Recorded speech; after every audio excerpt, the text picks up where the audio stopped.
Hey friends, Dawn DelVecchio coming to you live from Priestess School and physically from Sedona, Arizona. Today is Tuesday, the 13th of November, and today I'm going to deepen into a topic that I was talking about in a previous video. And I want to respond to a request from someone who, Susan actually, who wanted me to go deeper into the concept of blaming the victim versus personal ownership of a situation. And so I'd been reflecting on this, and this morning as I was doing some of my meditation and prayer before my altar, some things began to arise or stir. And then as I started reading some of my spiritual material that I read, it sort of came out. So I'm going to, welcome who is ever here. Welcome, welcome. So stick with me here. So I'm going to talk about blaming the victim versus personal responsibility and ownership of our lives. Before I do, I wanted to again invite any women who feel that if you are being called to any kind of spiritual calling, leadership, sacred service, healing, maybe spiritual teaching, maybe you're a reader, a tarot reader, astrologer, maybe you're an energy worker, and you are seeking an opportunity to deepen into that in a circle of sisters in a beautiful environment that you can combine an experience of a holiday and sacred space on an organic farm. I do invite you to consider joining me in Thailand this February, where I will be hosting another Empowered Feminine Leadership retreat at an eco-resort built by a woman. So I'll add that link after I finish recording here, so you'll see it. Those of you who watch it later on, you'll see it. But please do consider at least checking out the page. Have a look and see what the offer is, because I really do my best to keep the investment fair for the level of luxury, healthiness, and deep connection with other sisters on a path of sacred leadership. So there's a lot of transformation, a lot of fun, a lot of dancing, a lot of delicious meals, all happening there during our time together, during our 6.5 days and 7 nights, I think it is. Okay, so with that, now I want to talk about blaming the victim versus personal sovereignty. So I'm going to connect in. I've got some notes here that I wrote, but I just want to start with that higher connection, deeper connection with my guides. So just give me a moment here.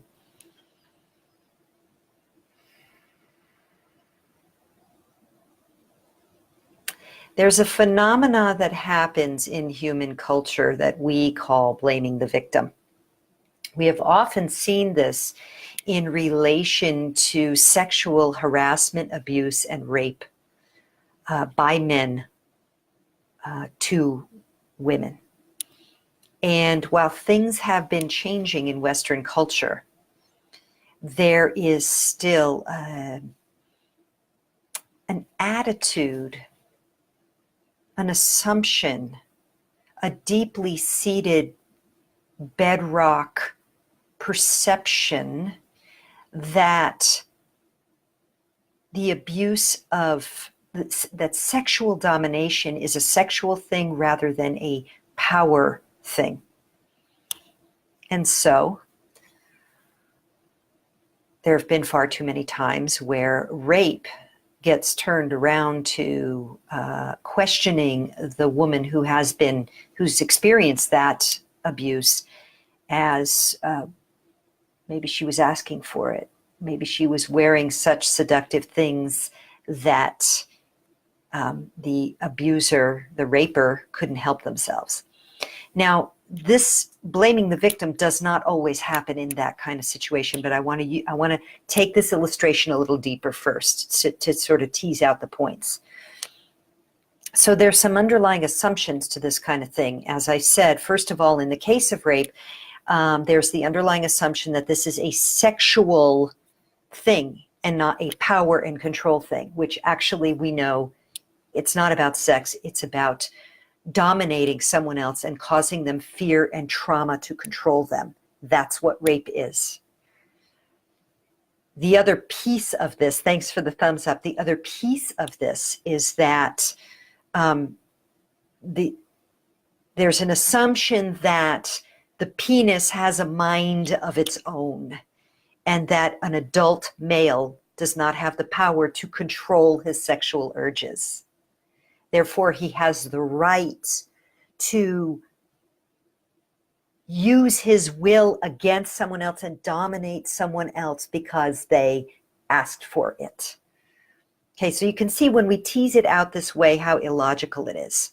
Oh, so in the case of rape or any victimization, when we have a mindset that says they've asked for it, it means they have done something, the victim in this case has done something unconsciously or consciously to tease and ask for the abuse and trauma by someone else who has the right to abdicate his own self-control.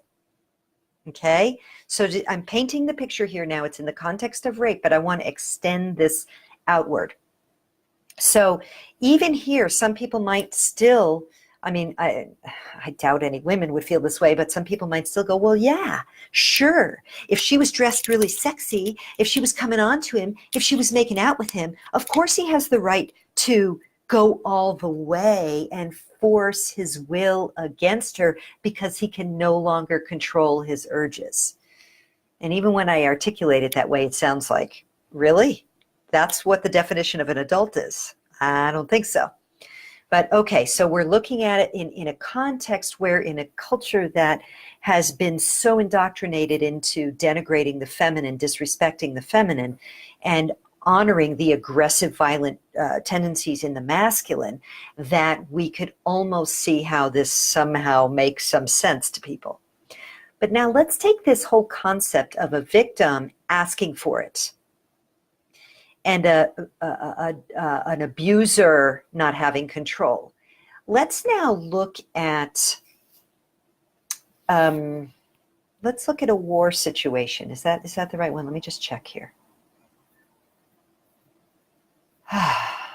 Let's look at, well, we'll start with that. Let's just see how that one rolls out. So we have a population of people, and they're living their lives, and maybe they're making good decisions and bad decisions and dealing with their natural resources, their economies, their all of that. They've got, it's a society, it's a nation or a culture, and they're doing their thing. They're doing their thing, right? And then some external force, some colonizing force comes in to say, well, we are going to actually change the way you're doing things because we don't like it. We're from over here, but we're still going to come over here and change everything. And colonization happens in one way or another. I mean, we no longer have empire building colonizers in the way that the old looked in the 18th and 19th centuries, but we still have colonization of different cultures by others.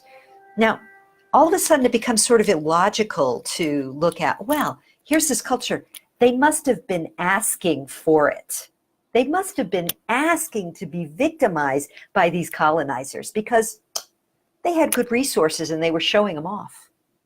They were showing off their great resources on Facebook. And so the colonizers couldn't help but they couldn't control their own urges to go and dominate that other culture and take their resources.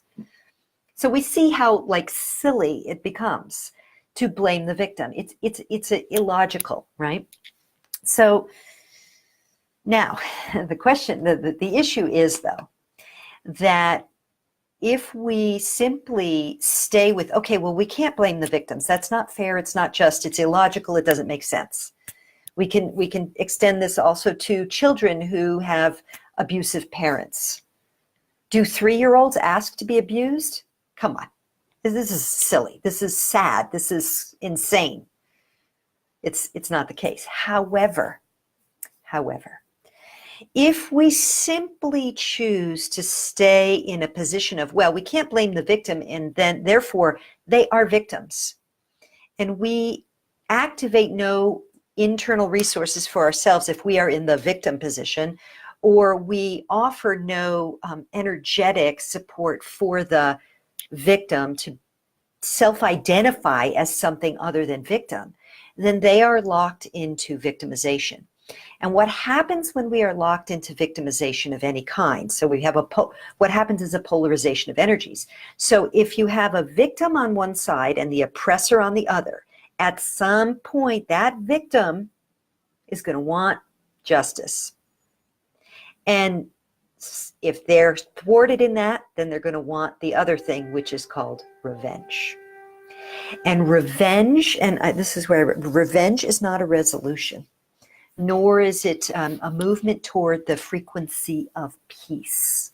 Okay? So we have blaming the victim, and then we also have what happens is if we say, all right, well, that doesn't make sense. We're not going to blame the victim. Great. But, oh, that poor victim, I so feel sorry for them. I so feel sorry for that nation, those children, those women, that this, that, and the other thing. They were helpless, and now the only solution for them is to take revenge or to just continue to be a victim. That's not the solution either. So, well, what is then? What is the solution? There's so much perpetration of aggressivity, violence, domination, control, and there is so much victimization of what erstwhile innocent beings. So, what do we do? What's the way to frame this, to see this, to understand this in a way that can foster empowerment for those who have experienced trauma or an experience of victimization, and fosters love and peace? So this really has to move into the energy of personal ownership and sovereignty of 100% of our life's experience. And that is a high calling. That is a very high calling because, of course, again, let's say, for example, I experienced a traumatic, violent attack on my person. If I were to say, well, I was helpless, it wasn't my fault, the attacker should suffer punishment and abuse and experience what I experienced, what I am doing is I'm activating the frequencies of victimization. I'm taking the trauma from the past, continuing to bring it into the present moment in order to pave a future of more of that feelings of victimization, hate, or revenge.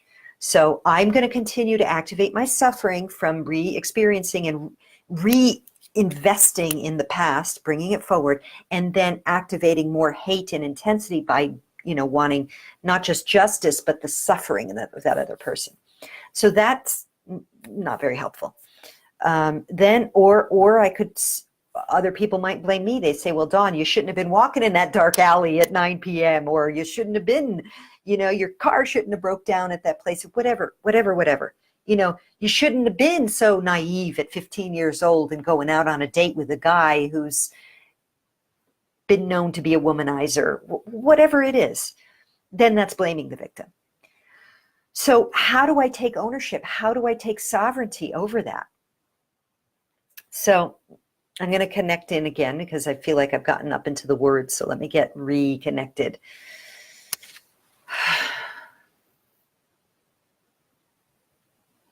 In order to take 100% full responsibility for every single aspect of everything we've created, we have to see our lives from a very different perspective. We cannot see it just from the third dimensional perspective of this ego personality. It's really not possible to comprehend the depth and the breadth of our responsibility for the creation of everything we are experiencing in our lives. In order to do that, we have to see things from beyond the personality, the ego, and the individual consciousness of one incarnation. So when I experience something that would be called victimization, the question to ask myself is, where in my being am I running a frequency that is similar to this? So, for example, if I've experienced an attack of some kind on my person, where am I running a frequency of attack energies toward others? Maybe I'm not physically attacking them because I'm smart enough not to do that, but maybe I'm in intense attack mood. That person, such a blah, blah, blah, they should blah, blah, blah. Where am I running attack energy? Now, I want to make a very clear distinction here. This is not so that I can then conclude that it's my fault that I was victimized. That is not the point here. The point here is for me to say, okay, I had a traumatic experience of victimization. I need to get help in order to move through and move that trauma out of my body, out of my energy field, and heal from it. Then I need to take ownership of where I can shift inside so I become a different kind of frequency, so that I am in no way a frequency match for the frequency of victimization. That's not to say that what that other person did was right. It's not to condone their behavior, and it's not to blame me for having asked for the situation. It is simply saying, right, I need to move on. I no longer want to be in a frequency of the suffering that comes when I continually repeat a story of victimization. That's not going to serve me. That's not going to serve my husband. It's not going to serve my son. Not going to serve my parents. It's certainly not going to serve the clients and friends who I work with, assist, teach, etc. I need to take ownership. So I do the healing that's necessary, whatever that is, whether it's physical, emotional, spiritual. I make conscious choice no longer to keep remembering the trauma so that I bring it from the past to the present so that I project it into the future.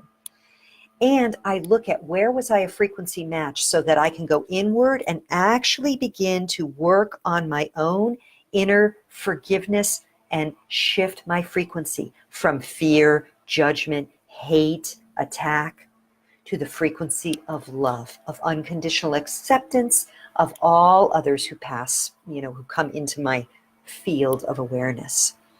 So this is about me taking ownership of my life. This is about me claiming energetic, psychological, and emotional sovereignty over how I want to feel in any moment, despite whatever has happened before in the past. Because what we have found over time is that seeking revenge and constantly attacking the person who attacked us reiterates trauma, reiterates our victimization, and drives down the road to hate, fear, separation, and judgment.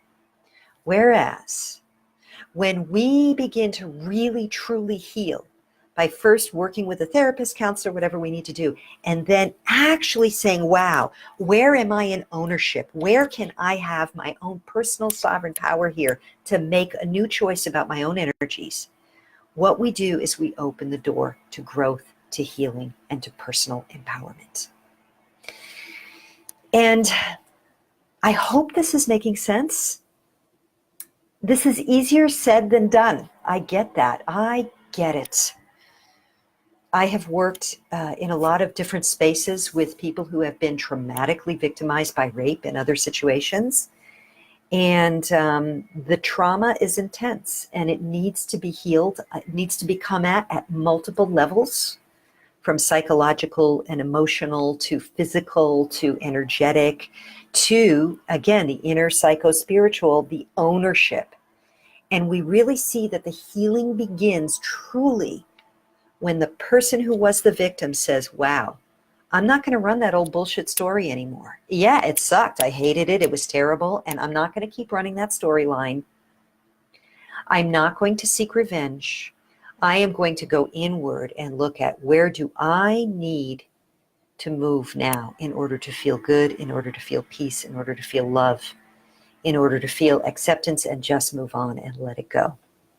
And again, this is not to condone the perpetrator. This is to take full ownership of our own sovereign lives and our own conscious minds so that we can up-level our frequency higher and not be buried down in the old low vibrational frequencies of victimization, hate, shame, attack, revenge. So I trust this is making sense. I would love to hear from you if you resonate with this, if you don't resonate with this, if there's something I said that isn't clear, if you want me to elaborate more on some examples, illustrative examples, or anything at all, please do share in the comments. And also, again, if you are interested in working with me, if the way that I bring across some of these messages resonates with you, please consider applying to the Empowered Feminine Leadership Retreat in Thailand in February. I would love to have you join us there. It's a beautiful country, a beautiful retreat center, and a beautiful gathering of empowered women doing deep, sacred, transformational work together. Okay, I am going to sign off for here because it is time for me to move on to a few other important tasks in my day. With much love and great respect, I send this off to you in hopes of hearing some feedback in return, and in any case, in hopes that there's something here, a message that uplifts for you. Bye for now.